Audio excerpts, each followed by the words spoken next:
संसार में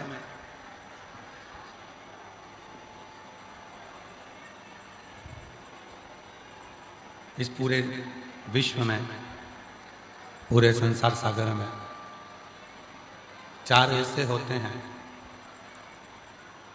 जिनके पास आशीर्वाद का भंडार होता है। जैसे पानी की टंकी में पानी भरा होता है, केवल नल चालू करना रहता है और वो पानी की टंकी का जो नल होता है वो ऊपर नहीं होता, नीचे होता।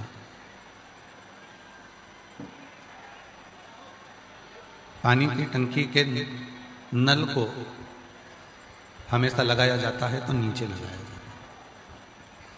क्यों? ऊपर जितना पानी है वो टंकी के नीचे वाले नल से निकलता है।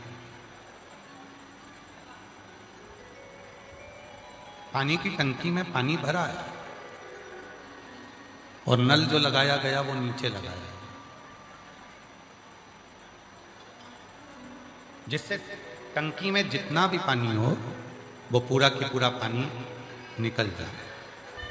पानी की टंकी में जितना भी पानी हो वो पूरा की पूरा निकल जाए, इसलिए नल को नीचे लगाया जाता है।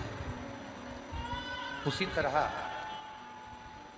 जैसे पानी की टंकी में पानी भरा होता है, नल को खोलकर उस पानी को जितना लेना है उतना ले सकते हैं, उसी तरह चार इस संसार सागर में ऐसे हैं जिनके पास में आशीर्वाद का जल, आशीर्वाद का भंडार भरा हुआ होता है। पहले नंबर पर है मां, दूसरे नंबर पर है पिता, तीसरे नंबर पर है गुरु और चौथे नंबर पर है मेरे देव अधिदेव महादेव, मेरे ओघड़दानी, मेरे शंभु, मेरे त्रिकालदर्शी, मेरे कैलाशी, अविनाशी, मेरे शिव। जैसे पानी की टंकी में पानी होता है उसी तरह माता, पिता, गुरु और मेरा देव अधिदेव महादेव, इनके चरणों में एक नल लगा हुआ है। बस वो चरण को तुमने छुआ और इन चारों का आशीर्वाद, इन चारों की कृपा तुम पर होना प्रारंभ हो जाती है। ये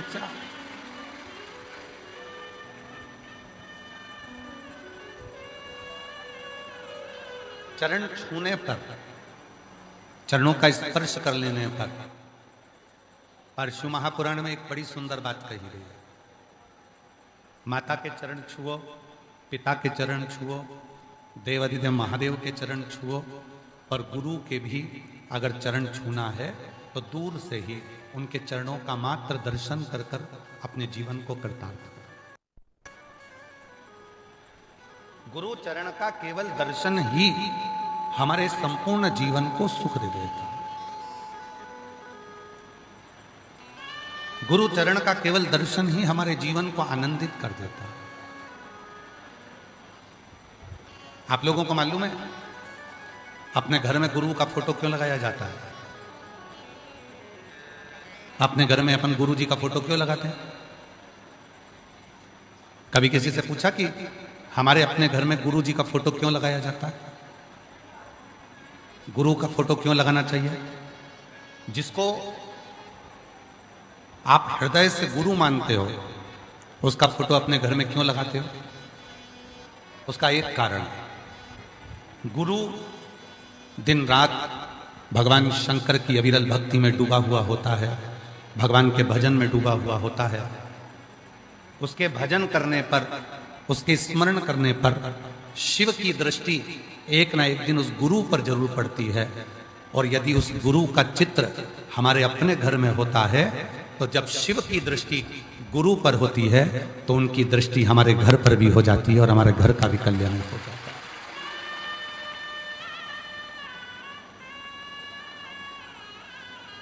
माता, पिता, गुरु और मेरा देव अधिदेव महादेव,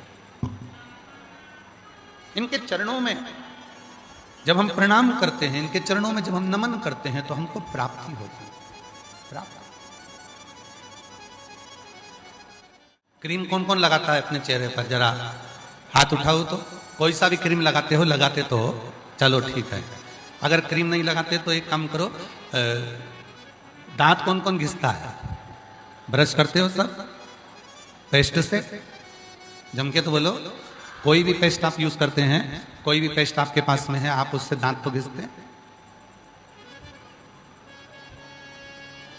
पहले दांत घिसने का इतना बड़ा डब्बा आता था, इतना बड़ा ढक्कन लगा रहता था, उसको खोला जाता था, निकाला जाता था, फिर उसको हाथ से घिस घिस के दांत घिस। बहुत पुरानी बात हो गई। अब दांत घिसना है तो पेस्ट आता है।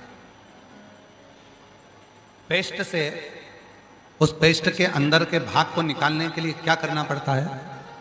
उसको थोड़ा सा दबाना पड़ता है। कहां दबाना पड़ेगा? उसके मुंह पर, जम के बोलो। उसके बीच में नहीं, पेस्ट को दबाना पड़ेगा नीचे।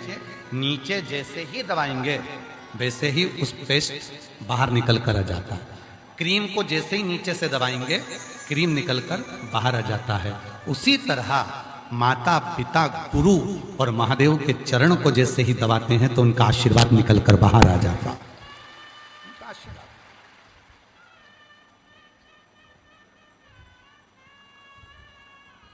हमने माता के चरण पकड़े, हमने पिता के चरण पकड़े, हमने गुरुजन के चरण का दर्शन किया और हमने महादेव के चरणों का स्मरण किया। स्पर्श।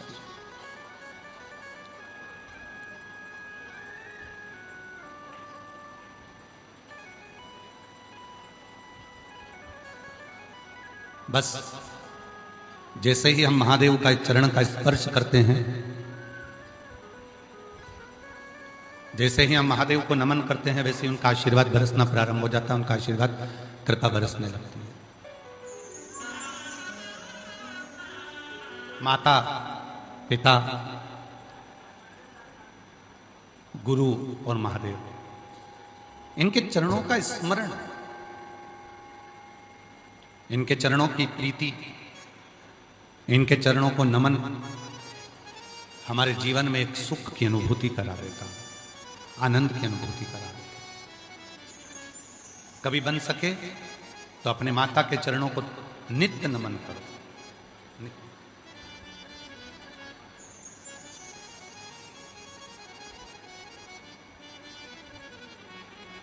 और देख लिया संसार हमने, देख लिया सब मतलब के यार हमने, देख लिया झूठे नाते झूठे रिश्ते, झूठे नाते झूठे रिश्ते, अरे झूठा है संसार हमने देख लिया, सब मतलब के यार हमने देख लिया। ओ देख लिया संसार हमने देख लिया। एक माता के चरण में नित्य बैठो, पिता के चरण में नित्य बैठो। गुरु रोज नहीं मिल सकते, पर बन सके तो गुरु ने जो जीवन में मंत्र दिया है उस मंत्र का स्मरण जरूर करो।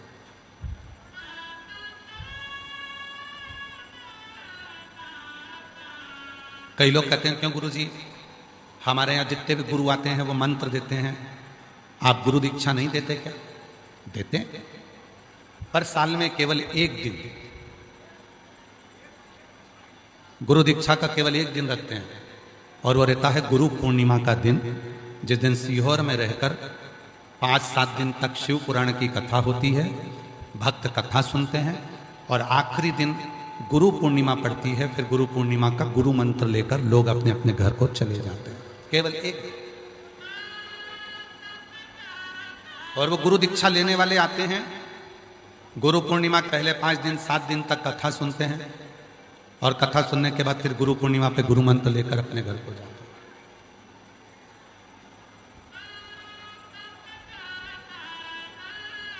गुरुजी, हमारे यहाँ तो लोग आते हैं तो कथा करने के लिए तो गुरु मंत्र देकर जाते हैं।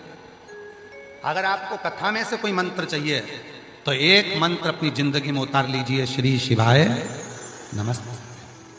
आप कहीं जाकर गुरु मंत्र नहीं ले सकते, आप कहीं जाकर गुरु नहीं बना सकते, आप किसी को गुरु नहीं बना सकते, तो एक काम करो, श्री शिवाय नमस्तुभ्यम को शिव जी के सामने बैठकर बोलो और 5 बार बोलकर शंकर को अपना गुरु बना लो और शिव को अपना आराध्य।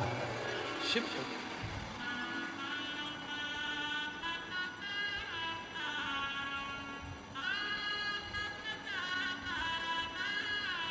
शिव महापुराण की कथा में यहां तक कहा गया